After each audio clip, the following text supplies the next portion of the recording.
Чоң рахмат, Жамил Кубанычбекұлына, саламатсыздар урматтуу депутаттар, да бул жолу мыйзам долбоорун колдойм. Алтынбек Мусажанович учурдан пайдаланып, ошол мыйзам долбоорунан сырткары сиз менен да бир топ бул темада бир талкууладык эле.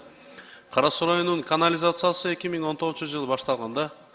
Азыр 3-чү этабы дагы 1-2 жылдан бери токтоп турат. Ушул боюнча быйыл апрелде финансирование ачылганда сиздер каражат ушул 1 миллион евролук каражат бөлүп беребиз деп айттыңыздар эле да. Ушул бөлүндү же кандай, же качан бөлүнөт? Туура айтасыз, бул боюнча акча каражат каралган, жакын карада акчаларын алышат.